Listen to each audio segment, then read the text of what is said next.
The deadly shooting inside a Charleston, South Carolina church is being investigated as a hate crime. A shooter opened fire during a prayer meeting in the church Wednesday night. We were able to determine that there were 8 deceased individuals inside of the church. 2 individuals were transported to MUSC. One of them has died. So at this point, we have 9 victims. The church is historically black, while the gunman is described as a young white male. We are looking for a white male, approximately 21 years old, sandy blonde hair, and he obviously is extremely dangerous. Charleston's police chief says he believes the killing was a hate crime. Local activists say they have no doubt. There was a Caucasian white man walking to an African-American church and opened fire while people were praying and having Bible study. That's unacceptable. We don't know if this shooting was racially motivated. It was! One of the dead was a state senator who was also the church's pastor. A group of church pastors held a prayer vigil near the crime scene shortly after the shooting. Charleston's police chief says officers thought a police dog had tracked the suspect late Wednesday evening, but he managed to get away. Matt Small, The Associated Press. The suspect came to the church and he asked for the pastor. Where's the pastor? They showed him where the pastor was. He sat next to my cousin, Reverend Clemente Pinckney, throughout the entire Bible study. At the conclusion of the Bible study, from what I understand, they just start hearing loud noises just ringing out. And he had already wounded, the suspect had already wounded a couple of individuals, including my cousin, Reverend Clemente Pinckney. I'm one of the survivors, and she said that he had reloaded 5 different times. And her son was trying to talk him out of doing that act of killing people. And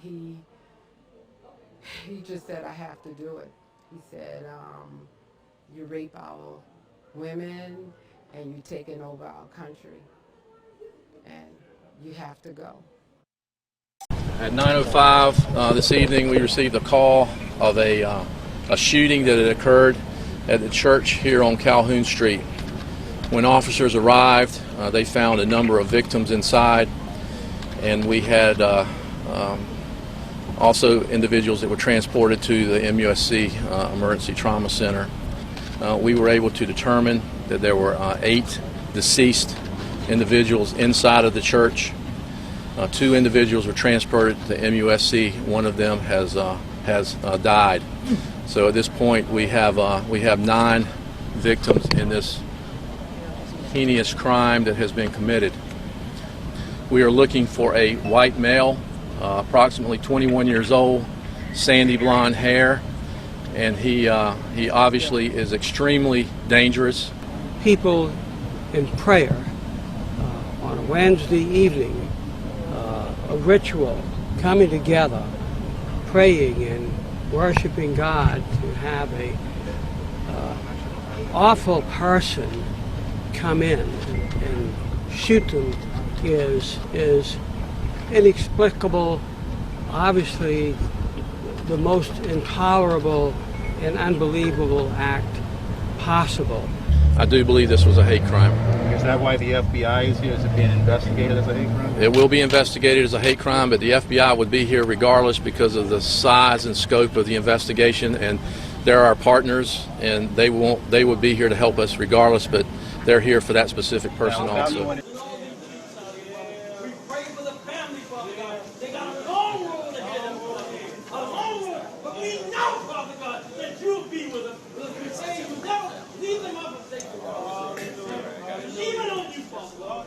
This tragedy that we're addressing right now is undescribable. No one in this community will ever forget this night. And as a result of that, and because of the pain and because of the hurt that this individual has caused this community, this entire community, the law enforcement agencies that are working on this are committed and we will catch this individual. The important thing for you as the media is to help us catch this individual. You have the ability to get this picture, to get this car out to places quickly. A broad perspective of media is here, social media. Please help us to help our community. You have a horrible, hateful person go into a church and kill people there to pray and worship with each other is something that is beyond incomprehensible and is not explained.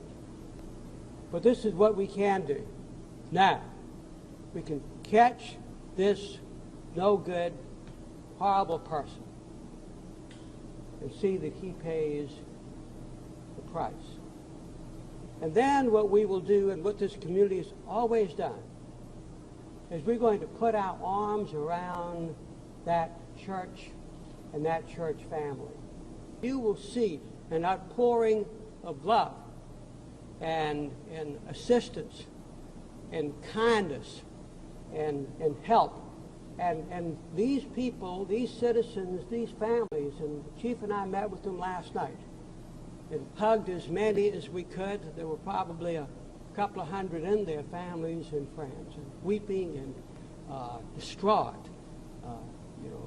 Mothers and grandmothers and fathers and grandfathers were killed in their church.